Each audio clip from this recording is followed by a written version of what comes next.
Okay, welcome to Finance Friday. Jerry Fetta here, founder and CEO of Wealth Dynamics, coming to you live with another Finance Friday. Thank you for joining me tonight. If you've not tuned in before, this is your first time, I want to welcome you. I've been doing Finance Friday every week now, going on 4 or 5 years with some breaks here and there, but the main focus here is financial literacy. Right? And so a lot of the stuff, if you're a follower of mine, you see, the knowledge that I have when it comes to wealth and finances, right? And this is stuff that, granted, I did do a lot of work, a lot of study. It is stuff that if somebody didn't take the time to sit down and teach it to me in the first place, I would not know these things, right? And so this is kind of my way of doing that as well with those of you that are watching, to share education, because the reality is finances, it's an area of our life that is extremely important. And because of the level of illiteracy, lack of knowledge, right, it gets downplayed, right? Oh, I'm not good with money. You better be. It's like saying I'm not good with breathing, right? Or money can't buy happiness. Like, it buys literally everything we do. You can't feed your kids if you don't have money, right? So it's not an area that we can downplay and actually succeed financially and do well in life not knowing about this area. Right? And it's not something you can outsource to someone else. It's not something we can give up responsibility for, right? So, if you're tuning in and you've not seen my stuff before, part of my story is I grew up, in a very low income family, right? Mom and dad didn't do well with money. The summer when I was 8 years old, my mom and dad got divorced. The house got taken away. The car got repoed. We were homeless on my dad's side and my mom's side after they'd gotten divorced. And I knew it was about money. And so I grew up as a kid, probably like you may have, where, it's kind of this area of disdain. It's a topic that's not something you're, maybe initially that happy with. It was kind of a painful subject for me. And so I had the decision that I was not going to focus on it. This was early in life, right? As a teenager, I decided I'm not going to participate. Right? Now, every single one of us, we have the same 3 choices when it comes to finances. Okay, every single one of us. And we make this choice whether we're aware of it or not. A lot of us are unaware of it, but we can choose poverty, right? Which was what I inadvertently chose when I said I'm not going to participate. I chose poverty, right? Within a couple of years of that, I was homeless again, right? So some people choose poverty. I'm not going to participate. I'm not going to get involved. The problem is money doesn't go away. It still takes money to live, right? The other thing you can do is you can choose denial. Right? Also known as the middle class, right? Oh, we're just not going to focus on it. I'm going to be quote unquote bad at money, right? It's okay. We don't save. We don't invest. We run up the credit cards a bit, but as long as we have fun, right? As long as we enjoy our day-to-day life and we live completely in the present, right? We don't think anything about the future because the future is terrifying, because if we think about the future, all of a sudden we need to know this stuff. Right? So because we don't know this stuff, we corner ourselves into the present and we never go anywhere else. And we never create a future, and we never have a future. And ultimately, the present always becomes the past. Right? The third option is wealth, abundance. Right? And that's what I ended up choosing after going through poverty. See, I grew up seeing the denial, the middle class, the people sweeping life under the rug and pretending like it's perfect even though they're struggling. And I saw right through that. That's why I was like, I'm not going to participate. But I didn't realize that participation isn't required. The economy is going to drag you along kicking and screaming whether you decide to participate or not. Right? So I became a financial advisor and I started learning about money, and I started to see that the things that the everyday person is taught about wealth, the retirement plan, the mutual funds, the stock market, the banking system, the taxation system, all of these things, they don't help us. And it's not even this, it's an evil thing, we need to escape from it, and those are the bad guys. Whether that's true or not, it doesn't create abundance and prosperity in all dynamics of your life right now. You see what I mean? So when I'm talking about wealth here, that is my definition of wealth.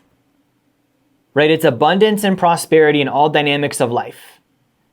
Okay, and what I want to talk about on this Finance Friday is how do you start to protect that as you build it? I'm going to share my asset protection strategy. Now, it's important for you to know this. I'm not an attorney. I'm not a tax planner, right? I own a financial education firm. Now, when my clients work with me, they work with our attorneys and our tax planners. I'm never the one that's going to give you the tax advice or the legal advice, right? That's not my job, okay? But I'm going to share with you, give you kind of a look under the hood of what I'm doing. And here's what I use and here's why I use it. And I want to share with you how I came across this and who I got it from, right? Because one of the common themes that you're going to see with my material is none of it's my stuff, right? I didn't come up with this. You should be very worried if you're watching, a 30-some-year-old guy saying he came up with all this and you're like, dude, you haven't lived long enough for that, right? So where did I get what I'm teaching you today? I studied the top 1% of wealth historically, right? For the last decade and a half of my life, right? And so what I'm sharing with you is the same thing they're using, the same thing they've been using, the same thing they're using today. And here's my philosophy on the whole top 1% thing, guys. If you're watching this, like, you're either one of two parties on this, maybe three parties. Maybe you don't care. You're like, I don't care about Elon and Jeff Bezos or the Rockefellers or any of that. That's nonsense. It's not my thing, right? And that's fine. The other thing could be you think they're evil and bad, right? You think that they're ruling the world and they're controlling every aspect of your life, right? And I'm here to tell you that that's not true. You control every aspect of your life. It's not who you vote for. It's not who someone else voted for. It's not who has money. At the end of the day, when you lay your head on your pillow, you did all the actions you accomplished that day. No one else. You thought all your own thoughts. You made all your own decisions. You earned all your income. You spent all your money. You did all your stuff. That was you. We can't blame that on some group of people you don't even know. Right? Now, here's what I believe though. I believe when the majority of wealth gets into the wrong hands, right? And the wrong hands being not even necessarily evil people, just people who don't have the intention to help, right? There's two versions of that. There's, I'm evil, right? So I'm going to get a bunch of money and then figure out how I can block the sun, right? There's a version of that, right? Or I get all this wealth and money and then I just use it for selfish means. I never contribute. I never help. I never make the world a better place with it. And I think evil on this planet exists at a higher level when more money flows towards those two categories. I think hard times happen when the majority of wealth is controlled by people who don't have the intention to help. So my goal and my vision is a planet where the majority of wealth is controlled by people who are good, who have the intention to help, who want to do something great for others. Right? They want to improve their own quality of life, the quality of life of their family, and the quality of life of the world around them. And that's what this is about. So when I'm talking asset protection, I want to clarify that. What is an asset? An asset is something that you own that is either going to go up in value or it's going to pay you income. That's an asset, right? Now, I don't include the primary residence as an asset, but I will teach you tonight how you would protect that with an asset protection plan. Okay, so let me share my whiteboard here. I want to dive into this. So let's say that you have investments. You've got some real estate going on.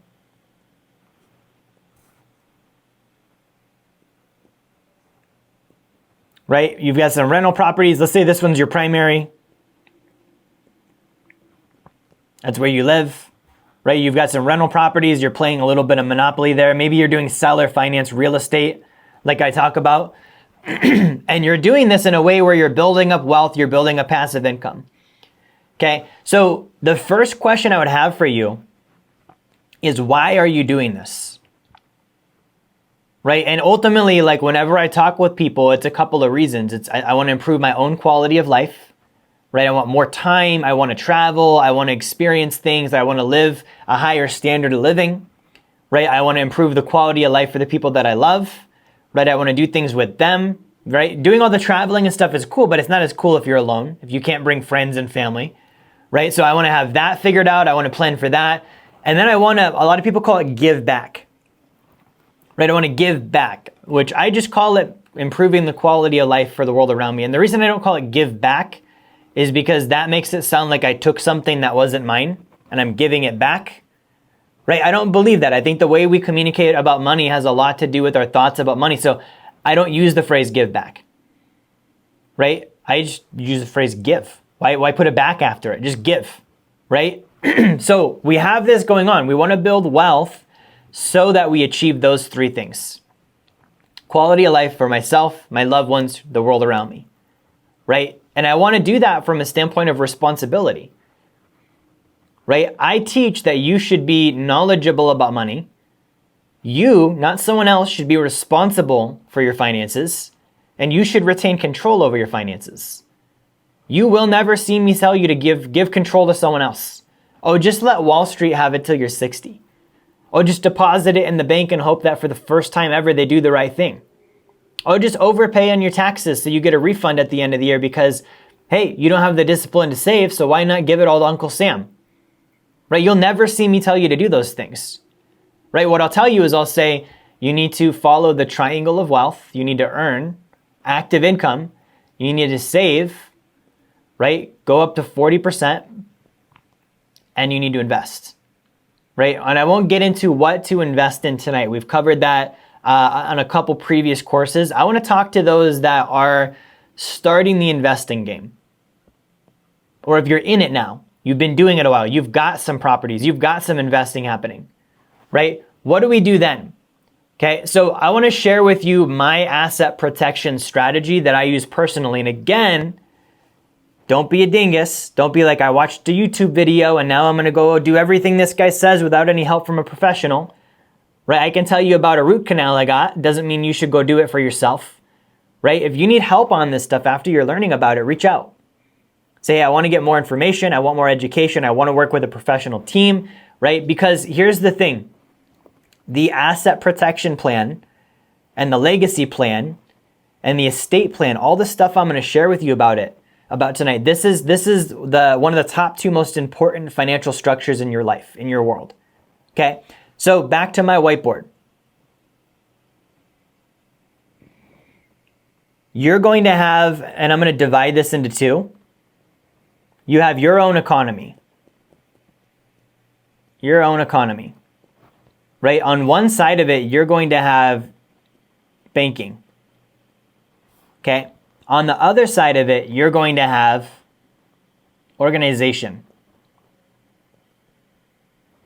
Okay, so you're going to have banking on one side, organization on the other side. And the reason why is any economy, and the root of the word economy, by the way, it means to manage a personal household.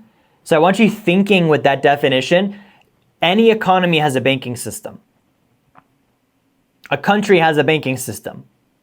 A business has a banking system. A family should have a banking system. Right now, with an actual economy, you don't see a country using some other country's banking system. Right? You don't see the US being like, oh, let's do what Europe does. No, we're America. We're the biggest, we're the best, we've been around the shortest. Look how much we've accomplished. We have our own banking system. Right? We created the banking system. So your economy, you should have a banking system. Right? And so with the banking system, what I use is called the sacred account. Right now, this is the first layer of asset protection for those of you, if you're just starting this is where you should be saving your money. Right? And the reason why is this is the safest, most protected place you could put money. Right? So number one, it's protected from loss. Okay, number two, it's protected from taxation. Right? Number three, it's protected from fees. Right? You don't have a bunch of fees like you have with Wall Street. Right? Number four, it's protected from death. If you die, you get a death benefit. This is actually a form of life insurance. Right? Number five, it's protected from opportunity costs. Right? When you spend money or borrow against it, it still grows like it never left. Number six, it's protected from lawsuits. Number seven, it's protected from creditors. Right? These are 7 of the main protections you're going to see with your sacred account. Right? So I deposit my money in here. It's my banking system. Right? And I would also say, like, within this, big one, you're protected from fraud. Right? You're working with some of the largest, most established life insurance companies out there. Some of the most highly regulated institutions. They're keeping it clean. right? You can't say that about banks. You can't say that about Wall Street.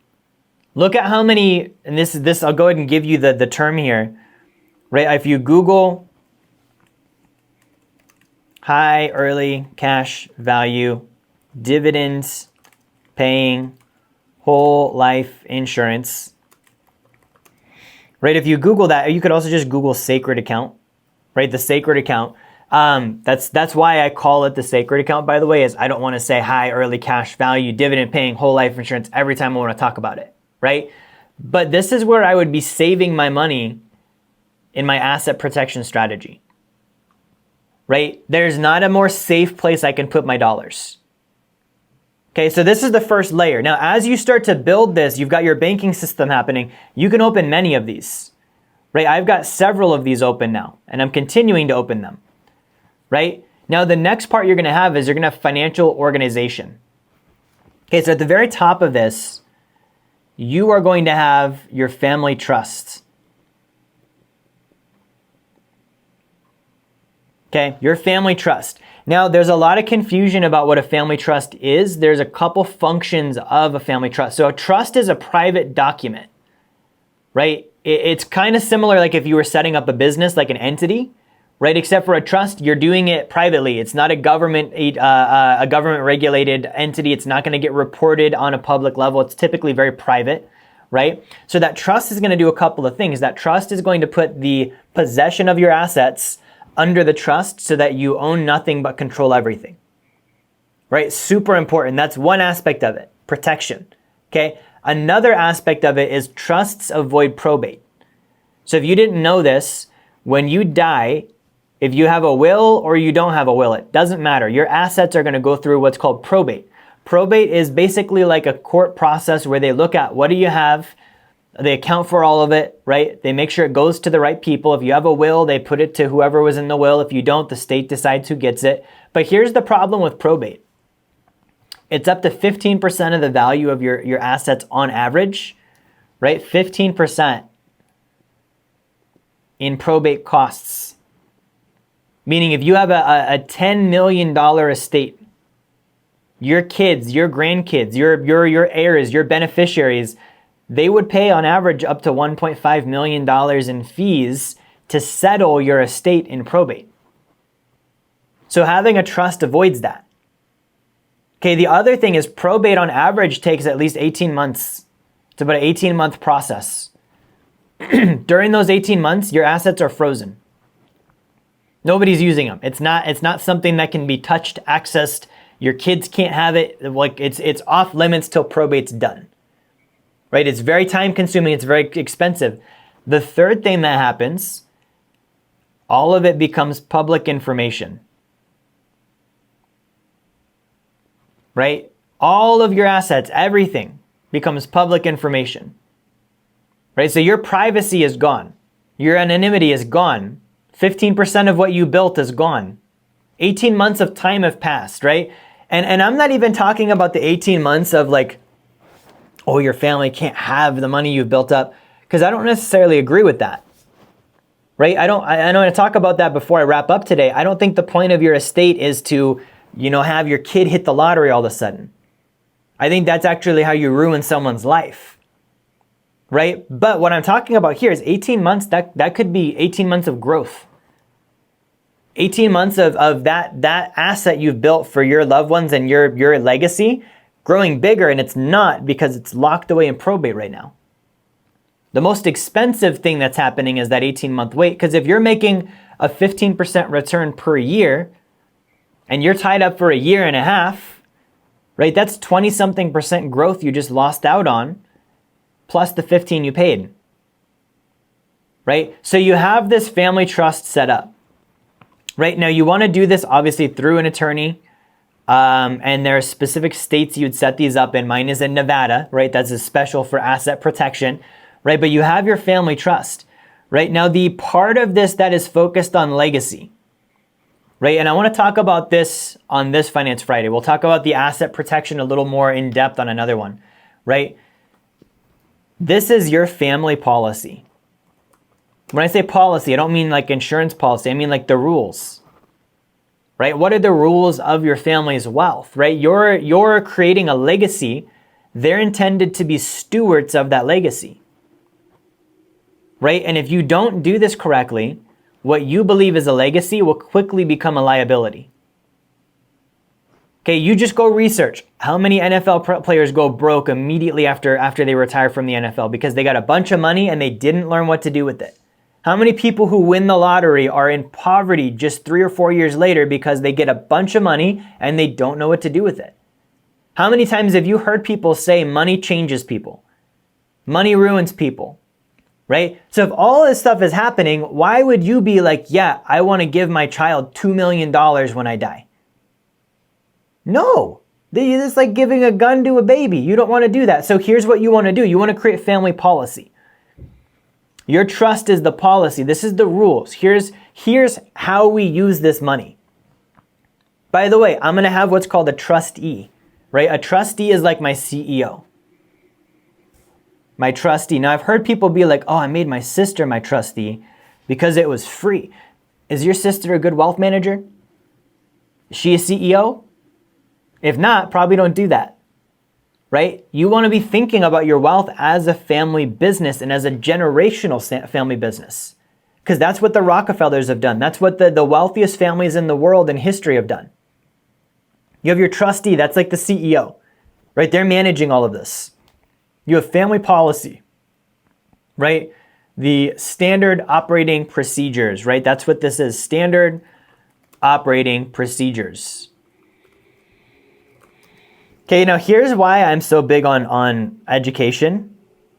You got to know this stuff to write a standard operating procedure. If you've not done it and you're like, I just had a financial advisor do all this for me my entire life. I've never done it. I don't actually know, right? You can't then have family policy. Your assets are going to be gone immediately because they're going to go to your kids and your grandkids who are then going to spend it, draw down on it and waste it, and it's going to be gone. All your hard work gone. Right? So you have like this, and this is more a character thing. If you're a parent, you have the responsibility of raising a good person who's going to use wealth to make the world a better place. That's your job. In addition to building the wealth, you raise them that way, right? Then they have kids, right? Your job then as a grandparent is to raise grandkids or co-raise grandkids or teach your kids to raise grandkids, however you're going to do it, to be good people who use their wealth to make the world a better place. If you live long enough where they pop out some more of those suckers and you see them and you're like, okay, cool, I'm going to start working on that with this group now. You've now got 2 or 3 groups that you've mentored in how to make the world a better place using wealth. Imagine if 5 or 10% of the population did that. And it was in their trust document. Meaning, this is what we use this for. Right now, you may be thinking, okay, but Jerry, when do they get to have it? So here's what I would do. I would employ the good old matching system. For every $1 you invest, I will match it. The trust will match $1 into that investment. Right? I'm not going to just give money. There's other ones I've seen where it's for every dollar you earn, you'll be able to get $1 from the trust. Right? So it depends on what you're trying to incentivize. I would try and incentivize investing. Right? I would try and incentivize investing or giving. For every $1 you give of your own income, I will give you $1 or $2 from the trust. Whatever structure you want to put there. But I would refrain from, they're my relative, that's my child, that's my business partner, that's my whatever, so I'm just going to give them all of the assets there. Because you're unmocking the structure. Right? So when you think about legacy at the root of this word, it actually is I don't have the clear origin, but I remember looking this up several years back. It's the equivalent of having like an army, like a group, an army marching under your command. That's what legacy is at its root, at the origin. Your family legacy is that. Right? And here's where I want to end off on this, because we hear this cliche all the time, and it's one of the dumbest things. It drives me nuts when people say this. Oh, you can't take it with you. You can't take it with you. You can do all this stuff. You can't take it with you. No, duh. You're dead. Right? No one said you could take it with you, but you know what factually will happen? you will leave it behind. Or you won't. If you don't have anything, you won't leave anything behind, right? But whatever you do or don't have, that is what you're leaving behind. So the viewpoint on legacy needs to change. It's not about what you can or can't take with you. It's about what you will or won't leave behind. And who's going to experience that? And are you taking responsibility for that? Right? And if I'm leaving a financial liability behind because I'm broke and I'm paycheck to paycheck and I don't pay myself first and I'm financially illiterate and I don't take responsibility for my finances, right? I'm going to leave a liability behind. I'm going to leave a legacy of illiteracy. I'm going to leave a legacy of financial brokenness that my kids and my grandkids and the ripple effect of everyone in their lives is going to experience. Never forget, Gandhi said, poverty is the worst form of violence. Do not leave your loved ones in poverty. Mentally, spiritually, financially, like this is the legacy. Right now, if you feel you've built a legacy, you're building one, make sure it actually is one. Okay, in the trust, you should have outlined that they need to do financial training. That they need to come see, if you're a client of mine, they need to come see Wealth Dynamics. They need to read the Blueprint to Financial Freedom. They need to do the Big 3 Challenge. They need to go through the university. They need to work with our team. They need to get a sacred account. Right? The Rockefeller family, guys, in their trust, there's a rule that if you're going to take money out of the trust, you must have a sacred account. Right? For all those out there, by the way, that are like, the life insurance thing is a scam. That's exactly why John Rockefeller made every single person in his family take a policy out in order to be a beneficiary of his trust, because it's a scam. It makes a lot of sense. The richest guy in world history, right? So you need to think ahead. And so the legacy is about planning for the future. To plan for the future, you have to leave the present and you can't live in the past. Right? And this legacy thing, it's not about the past, it is about the future. You need to think with what effect am I trying to create? That's what the future means. What effect am I trying to create? Not what effect did I create, not what effect am I creating. No. With intention, when I fast forward, what effect do I want to have happen? And then I plan and I build the wealth. And I put the trust together. Right? And next time I want to get into asset protection with you, right? How do you build the structures to then protect the assets? We did a little bit of it tonight, but there's a lot more, right? So guys, that's all I got for you this evening. Thank you for tuning in. If you're watching this, by the way, and you're not yet a client of mine, I want to give you a free copy of my book, Blueprint to Financial Freedom, right? I wrote this book because as a financial advisor, right, I went through all the state and federal tests and I learned about the investments and I realized there's a lot of stuff the wealthy are doing that even the financial advisory world doesn't know about. Right? I didn't know about. And as I started diving into it, guys, I said I did 10 or 15 years of study and research to learn how the top 1% do what they do. That's not workable for most people. To do a decade to a decade and a half of research just to figure out what to do. Imagine if cooking dinner worked that way. You would die. It's 10 years to figure out how to make hamburger helper. No, somebody had to make a recipe so you could easily figure it out. The first caveman, he died. He didn't make the hamburger helper. Then someone figured it out. They put it together. They put it on the back of the box. So that's what the Blueprint to Financial Freedom is. Here's what you should do. Here's the sequence you should do it in. Here's why. Here's where it came from. And it's like the dominoes. When you were little, you lined them up from the last one to the first one so that when you knocked over the first one, they all fell in sequence the exact way you wanted it to, right? So if you're watching this, I want to give you a free copy. What I'm going to do is I'm going to post this on the screen share for you. If you go to jerryfetta.com/B2F promo, right, you can get a free copy of the book. Right, you cover your own shipping. That's my deal. We'll send it out to you, right? And with that too, if you get the free copy, you ship it out. It'll take a couple of days to ship. We'll give you the ebook while you wait as well, right? The goal here, I don't make money on these. I think you pay us like $8 or $10 or whatever it is for shipping. It's very inexpensive, right? I think we lose money on the books actually. But the goal is financial education. The more of my books that are out there in your hands, in the hands of your friends, your family, your loved ones, right, the better progress you're going to make. The better progress the world's going to make. right? So grab the book. Thank you for watching. I really appreciate it. I will see you next time on Finance Friday.